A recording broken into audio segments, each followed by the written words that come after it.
keilmuan dia bangun, bagaimana dia memberikan pemahaman terhadap ayat Al-Quran, yang itu dilakukan pembelaan. Ya. Nah, ada lagi orang yang masuk dalam klasifikasi Power. Power ini dia ngintip-ngintip. Ya, dia ngintip-ngintip. Nah, ada yang mengatakan ya, termasuk yang dikutip oleh Pak Pipudin ini, ada John Wassenberg ya. John Wassenberg itu sebenarnya dia melakukan kritik terhadap sejarah. Ya, sejarah keautentikan Al-Qur'an. Ya, nanti kita akan singgung kaitannya dengan liberalisasi ya. Liberalisasi salah satu contohnya yang banyak melakukan itu juga adalah John Wassenberg ya. Tapi dia dimasukkan ke dalam kelompok yang mengintip-ngintip. Karena nanti John Wassenberg itu nanti melihat Al-Quran itu, ya, coba dia lihat, jangan-jangan Al-Quran itu ajarannya banyak dipengaruhi oleh ajaran Nasrani dan banyak dipengaruhi oleh ajaran Yahudi. Karena nyanyian-nyanyian itu dirubah oleh Al-Quran. Nyanyian-nyanyian Nasrani juga dirubah oleh Al-Quran, itu menurut pandangan John Wassenberg. Ya, dan seterusnya itu nanti dia mengintip-ngintip Al-Quran itu, kemudian dia tafsirkan dengan menggunakan pendekatannya sendiri, makanya disebut sebagai kaum revisionis, kaum yang melakukan revisi terhadap pandangan umum yang terjadi di kalangan ulama, ya, kemudian direvisi dengan pandangan-pandangan baru yang memang bersumber dari mereka, kebenaran dalam perspektif mereka yang non-muslim. Nah, ada lagi nanti orang yang cinta Al-Quran tapi dia sangat kritis, critical lover. Ya, pecinta Al-Quran tapi dia kritis. Nanti ada Arkon, ada Farid Eshab, ada Nasir Hamid Abu Zaid, ada Mun Insiri, dan ada beberapa tokoh yang lainnya termasuk Hasan Hanafi dan seterusnya. Ya.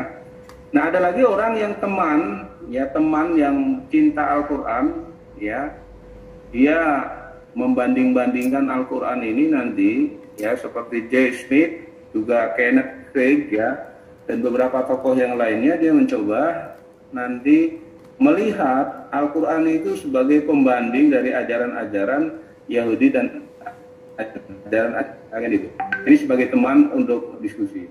Nah, ada lagi yang cenderung sifatnya polemisis, artinya polemik terus. Apa yang diungkapkan oleh Warok itu selalu ya menimbulkan polemik yang berkepanjangan. Gitu ya. Nanti ada banyak. Nah, ini ada pemetaan semacam ini terhadap Al-Quran. Nah, saya ingin melihat apa yang dimaksud dalam Al-Quran, terutama umpamanya kita ingin menggali pendidikan usia dini yang masih sangat jarang sekali dalam kajian-kajian Islam. Coba kita gali dari sumber Islam, umpamanya kajian tentang pendidikan anak usia dini menurut Al-Quran. Kira-kira seperti apa untuk kita menggunakan pendekatan interdisipliner, mau tidak mau kita harus cari keywordnya, kata kunci dari pendidikan usia dini itu apa di dalam Al-Quran, kira-kira kata kuncinya, kan gitu. Ini mau nggak mau, akhirnya nanti kajian-kajian semantik, kajian yang berasal dari kamus, ya. Kita cari makna-maknanya, baik makna-makna yang secara konotatif maupun makna-makna yang sifatnya denotatif, kan itu. Itu mau tidak mau kita akan secara semantik.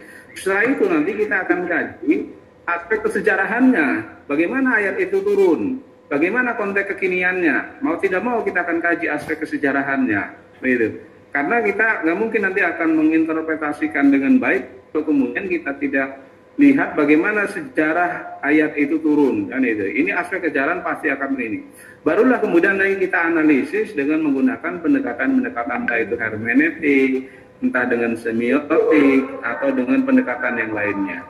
Itulah maka terjadi kajian Al-Quran, pendekatan-pendekatan interdisipliner. Ya. Kira-kira seperti itu gambaran saya yang jelas bahwa kalau kita liberalisasi bukan anak, tapi juga pada aspek kesejarahan, aspek dan juga pada aspek konteks. Jadi tidak hanya bersifat hermeneutik, tapi juga aspek-aspek lainnya. Barangkali itu tambahan dari saya, ya. Monggo kalau ada yang mau berkomentar atau ada yang mau bertanya, silakan saya beri kesempatan. Monggo. Halo Pak, saya Pak Kusnan. Ya, begini Pak. Silakan Pak. Saya tertarik kepada panjenengan yang tadi sampaikan pendapat Usman, apa ya, yang bahwa penafsiran ada 3, itu Islam itu liberal, tatkala di dunia akhirat sebagai liberal, penafsirannya liberal. Ini bisa terkait dengan Indonesia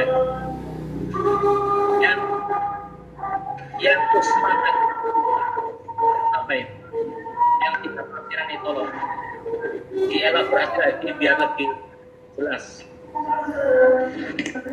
Yang tadi ya, nah ini nih oke ya. Ya, ada satu yang terima kasih Pak.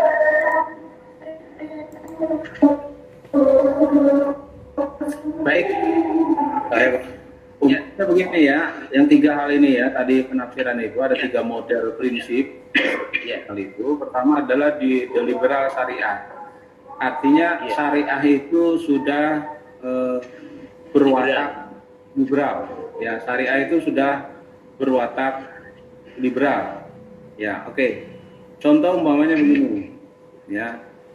Di Al-Qur'an itu kan atau di Al-Hadits itu ada kalau anak tidak sembahyang itu kan usia 10 tahun itu kan di dalam hadis itu kan harus dipukul. Artinya dari si teks saja itu syariah itu sudah liberal sebenarnya. Kan sudah jelas sekali itu liberal. Makanya kemudian banyak orang-orang Nasrani juga melakukan protes terhadap ajaran itu, termasuk kepada istri yang nusus itu juga kan dipukul kan gitu, dipisahkan, itu juga liberal.